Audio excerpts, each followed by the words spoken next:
नमस्कार। आकाशवाणी से समाचार प्रभात के साथ मैं मुनीश शर्मा।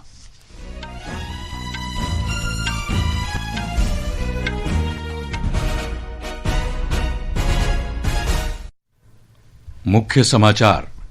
निर्वाचन आयोग ने पश्चिम बंगाल में मतदाता सूची के विशेष गहन पुनरीक्षण के संबंध में सर्वोच्च न्यायालय के आदेश को लागू करने के निर्देश जारी किए। अमेरिका के राष्ट्रपति डोनाल्ड ट्रंप ने कहा, अमेरिका ग्रीनलैंड पर कब्जा करने के लिए बल का प्रयोग नहीं करेगा। ट्रंप ने यूरोप में सहयोगी देशों पर लगाए जाने वाले जवाबी शुल्क को भी रद्द करने की घोषणा की है। राष्ट्रपति ट्रंप की ग्रीनलैंड के संबंध में मांगों के बाद यूरोपीय संसद ने अमेरिका के साथ यूरोपीय संघ की व्यापार समझौता प्रक्रिया स्थगित करने का निर्णय लिया। अंतर्राष्ट्रीय क्रिकेट परिषद आईसीसी ने बांग्लादेश क्रिकेट बोर्ड के अनुरोध को खारिज किया।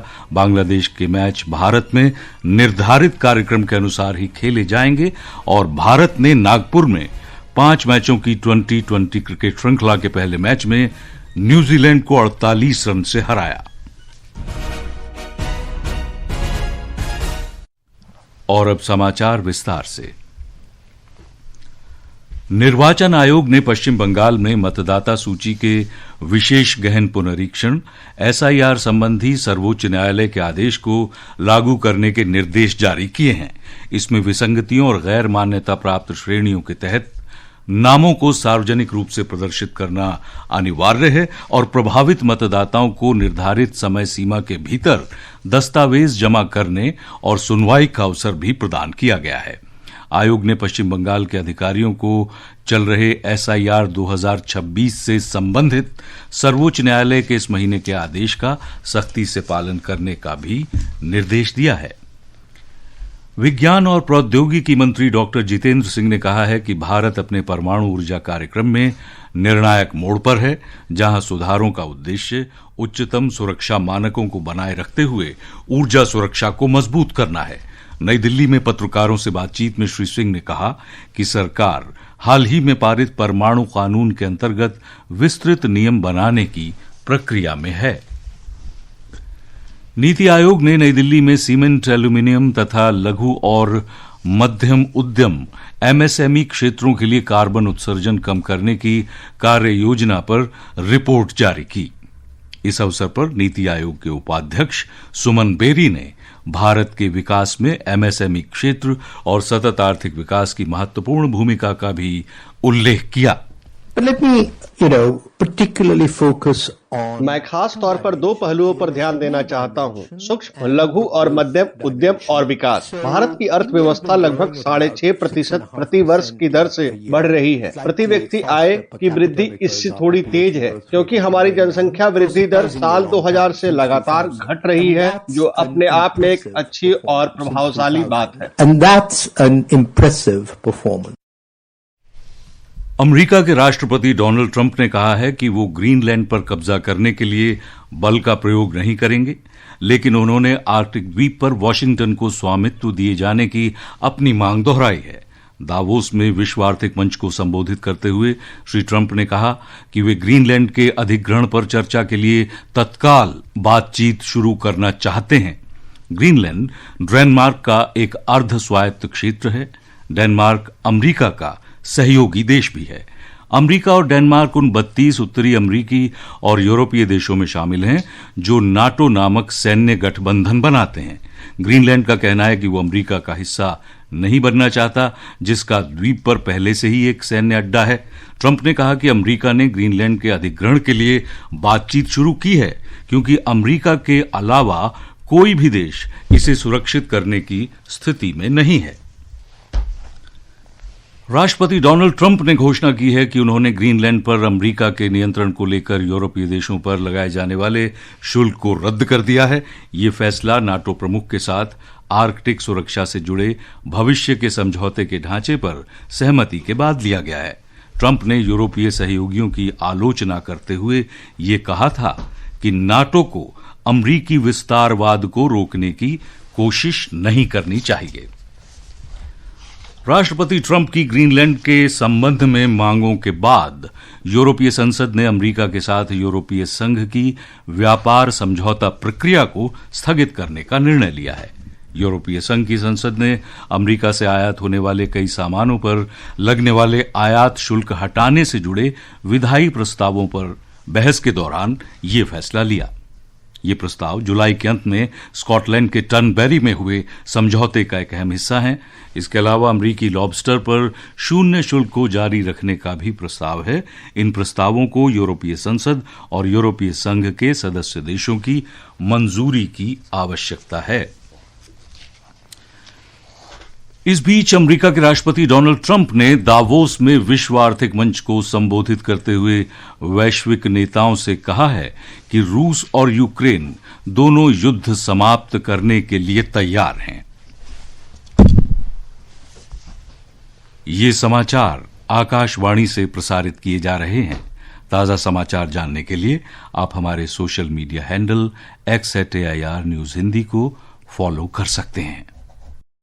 समाचार प्रभात में आपका फिर स्वागत है। प्रधानमंत्री के सक्रिय शासन और समयबद्ध कार्यान्वयन के प्रमुख मंच प्रगति ने अपनी 50वीं सफल बैठक के साथ ही एक महत्वपूर्ण उपलब्धि हासिल की है।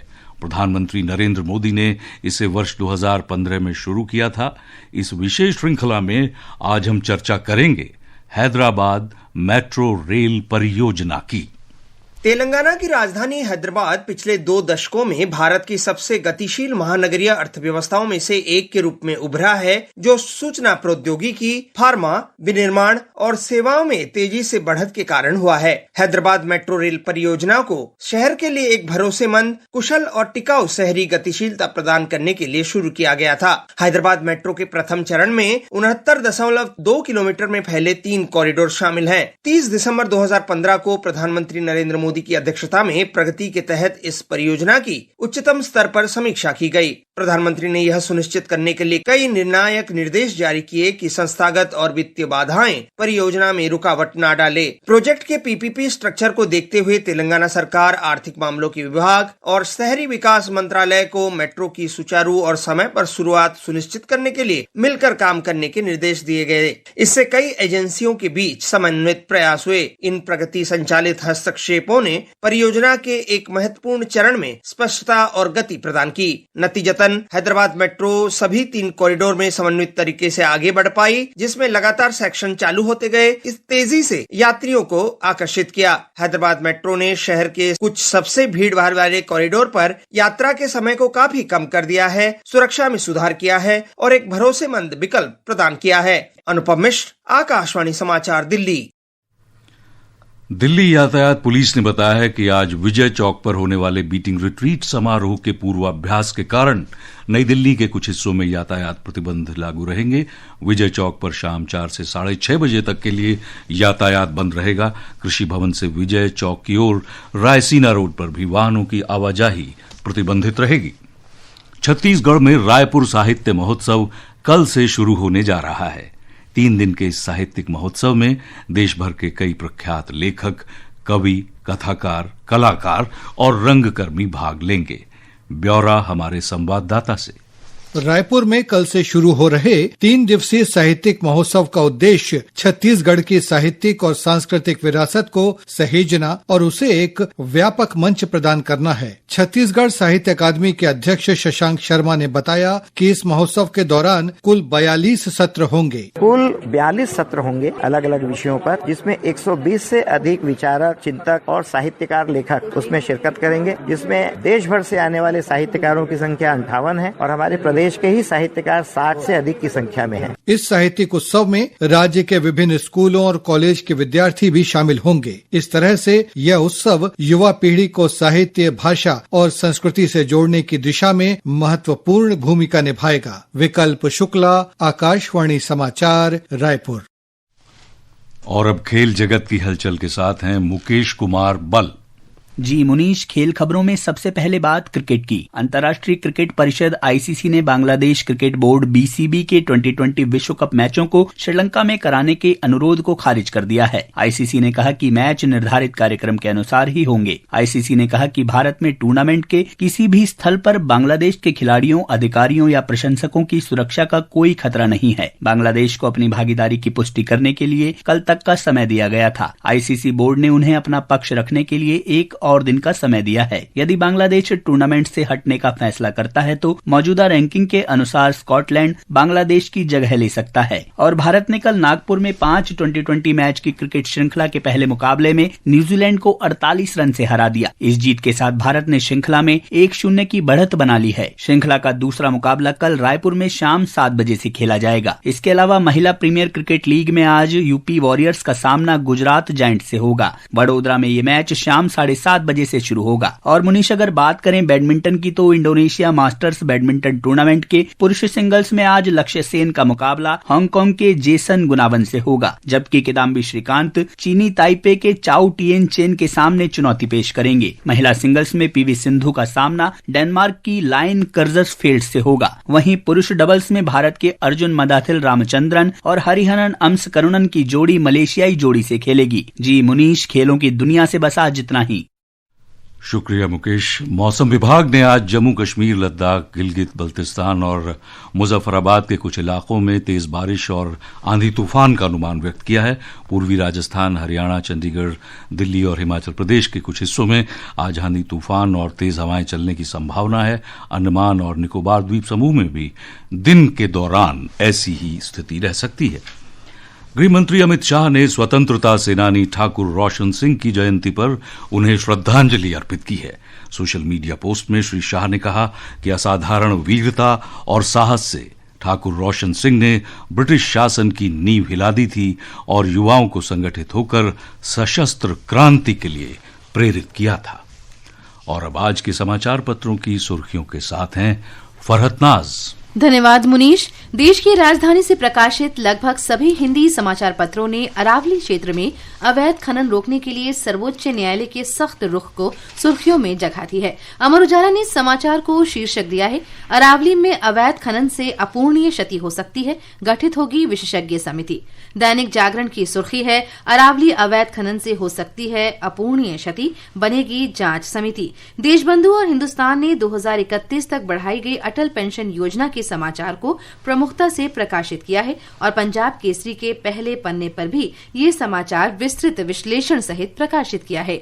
वीर अर्जुन ने दाओस में विश्व आर्थिक मंच की वार्षिक बैठक में केंद्रीय मंत्री अश्विनी वैष्णव के संबोधन को पहले पन्ने पर अपना प्रमुख समाचार बनाते हुए उनके शब्दों को शीर्षक में स्थान दिया है, भारत निश्चित रूप से तीसरी सबसे बड़ी अर्थव्यवस्था बनेगा। बॉक्स में अखबार की टिप्पणी है कि चुनौती तीसरी सबसे बड़ी अर्थव्यवस्था बनना नहीं है, बल्कि प्रति व्यक्ति आय को ऊंचे स्तर तक ले जाना है।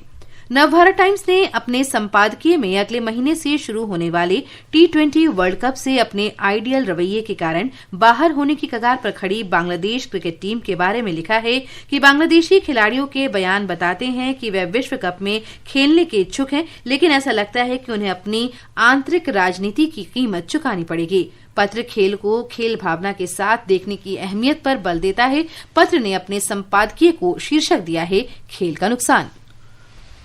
और अंत में सुनिए इस बुलेटिन के मुख्य समाचार एक बार फिर। निर्वाचन आयोग ने पश्चिम बंगाल में मतदाता सूची के विशेष गहन पुनरीक्षण के संबंध में सर्वोच्च न्यायालय के आदेश को लागू करने के निर्देश जारी किए। अमेरिका के राष्ट्रपति डोनाल्ड ट्रंप ने कहा, अमेरिका ग्रीनलैंड पर कब्जा करने के लिए बल प्रयोग नहीं करेगा। ट्रंप ने यूरोप में सहयोगी देशों पर लगाए जाने वाले जवाबी शुल्क को भी रद्द करने की घोषणा की। राष्ट्रपति ट्रंप की ग्रीनलैंड के संबंध में मांगों के बाद यूरोपीय संसद ने अमेरिका के साथ यूरोपीय संघ की व्यापार समझौता प्रक्रिया स्थगित करने का निर्णय लिया। अंतर्राष्ट्रीय क्रिकेट परिषद ने बांग्लादेश क्रिकेट बोर्ड के अनुरोध को खारिज किया। बांग्लादेश के मैच भारत में निर्धारित कार्यक्रम के अनुसार ही खेले जाएंगे। और इसके साथ ही समाचार प्रभात का ये अंक समाप्त हुआ। नमस्कार।